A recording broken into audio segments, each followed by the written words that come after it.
Hello everyone, welcome back. आज हम अपनी पोएम डिस्कस करने वाले हैं the voice of the rain. 11th class की पोएम है जिसको वाल्ट विटमैन ने लिखा है। अब इसको स्टार्ट करने से पहले मैं आपसे एक जनरल क्वेश्चन पूछ लेती हूँ।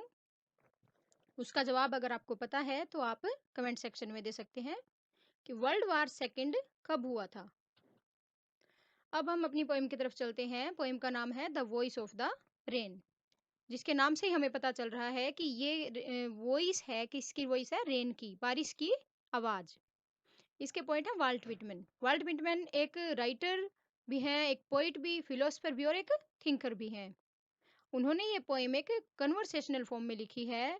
ये कन्वर्सेशन हो रही है पोइट और रेन के बीच में, और यहाँ जो आई है वो रेन है जो कन्वर्सेशन होती है। तो पोइट जब बारिश हो रही थी तो बारिश की जो म्यूजिकल साउंड होती है उससे पोइट पैशनेट हो जाते हैं। उससे आंसर पूछते हैं कि तुम कौन हो, और पोइम इसका आंसर देती है, और यहाँ पोइट उसको ट्रांसलेट कर रहे हैं। पोइम की स्टार्टिंग में जो फर्स्ट दो लाइन है वो पोइट की लाइनें हैं, और इसके बाद की लाइन रेन ने बोली है। ये कन्वर्सेशनल पोइम है, एक कन्वर्सेशन हो रही है पोइट और रेन के बीच में। फर्स्ट दो लाइन में पोइट कह रहा है कि हु आर्ट दो। अब यहाँ जो वर्ड आपको रेड कलर के दिख रहे हैं उनके वर्ड मीनिंग मैंने बता रखे हैं साथ साथ, एक बार मैं पहले बता देती हूँ। दो का यहाँ पे मतलब है यू।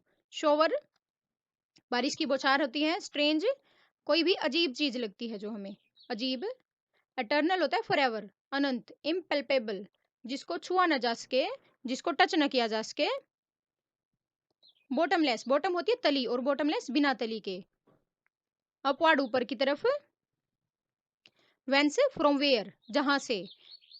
अब वेग्युलर होता है धुंधले रूप से, बिल्कुल क्लियर, अनक्लियर हो जाना, अस्पष्ट होना। और फॉर्म्ड होता है किसी चीज की फॉर्मेशन, रूप बदल जाना। अब यहाँ फर्स्ट लाइन पोइट बोल रहे हैं कि तुम कौन हो।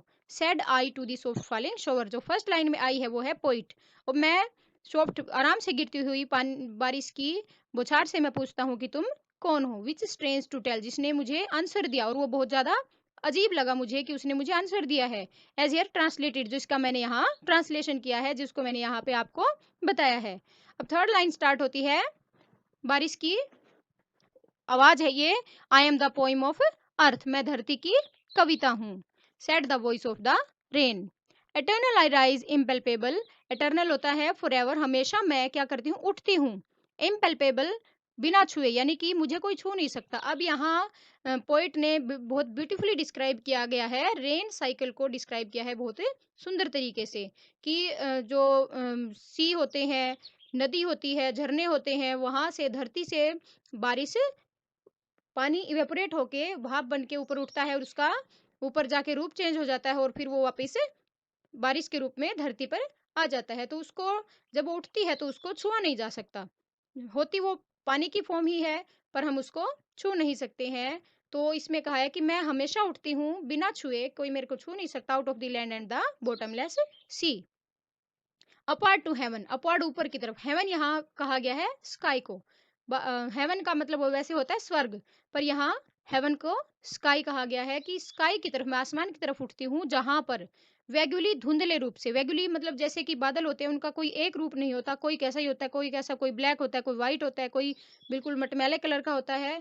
तो अलग अलग कलर के बादल होते हैं, धुंधले रूप से वो बिल्कुल फॉर्मेशन बदल जाती है उनकी। मैं बिल्कुल अस्पष्ट रूप से चेंज हो जाती हूँ, और ऑल टुगेदर कंप्लीटली मेरा रूप चेंज हो जाता है। जैसे नीचे पानी होता है, ऊपर फिर वो भाप बनता है, और उसके बाद बादल बन जाता है, डियट द सेम, और फिर भी मैं सेम रहती हूँ। अब सेकंड स्टेंजा में पहले मैं वर्ड मीनिंग बता देती हूँ। डिसेंड होता है नीचे उतरना। लेव का मतलब होता है धो डालना। ड्रोट अकाल, सूखा। एटम्स होते हैं टिनी पार्टिकल्स इन एनवायरमेंट, छोटे छोटे कण जो हमारे एनवायरमेंट में होते हैं। लेटेंट का मतलब होता है हिडन, छुपे हुए। इशूइंग, इशू होना, निकलना कहीं से। वंडरिंग, घूमना, इधर उधर घूमना। रेक्ड, अब यहाँ रेक्ड का मीनिंग है सुनना या केयर करना किसी चीज की, केयर फॉर। और अनरेक्ड का मतलब होता है ना सुनना। अब फर्स्ट लाइन देखो, आई डिसेंड टू लेव draught atoms dust layers of the globe. अब यहाँ रेन ने अपनी इंपॉर्टेंस बताई है कि वो क्या क्या करती है, और रेन की इंपॉर्टेंस बहुत होती है हमारे जीवन में। अगर रेन ना हो तो हमारा जीवन मुश्किल हो जाता है। रेन हमारे धरती को प्योर करती है और इसको ब्यूटीफुल बनाती है। अब वो कहते हैं कि मैं नीचे उतरती हूँ किस लिए, धो डालने के लिए। किसको धोने के लिए? अकाल को। जहाँ अकाल पड़ा होता है बारिश होने से वहां हरियाली हो जाती है। एटम्स को, छोटे छोटे कण जो हवा में उड़ते रहते हैं, हमारा एटमॉस्फेयर बहुत पोल्यूट होता है, और उसके बाद जब बारिश होती है तो हमारा वातावरण बहुत ज्यादा फ्रेश हो जाता है और ब्यूटीफुल हो जाता है। हर जगह हरियाली हो जाती है बारिश की वजह से। And dust layers, dust means धूल की लेयर, धूल की परत, धरती की धूल की परत को मैं, ग्लोब यहाँ पे धरती को मैं सबको धो डालती हूँ। And all that in them without me were seeds only. और इन देम, देम यहाँ पे है अर्थ के लिए कहा गया है कि अर्थ के ऊपर मेरे बिना सब कुछ क्या होता, जो बीज है, सीड्स मतलब बीज, बीज केवल बीज ही रहते। लेटेंट मीन्स होते छुपे होना, हिडन, छुपे रहते, अनबोर्न बिना पैदा हुए। यानी कि जो बीज होते हैं वो एक जीवन का सिंबल होते हैं, पर उनके ऊपर बारिश अगर नहीं गिरती तो वो बीज बीज ही रहते हैं। वो एक स्प्राउट नहीं हो पाते और वो एक प्लांट या एक ट्री में वो नहीं बदल सकते। तो रेन यहाँ अपनी इंपॉर्टेंस बता रही है कि this is what she is trying to say. And forever by day and night, और दिन और रात, I give back life to my own origin. Origin होता है उत्पत्ति, उत्पत्ति मतलब जहां से वो चीज पैदा होती है। बारिश कहाँ से पैदा होती है? धरती से, समुद्र से।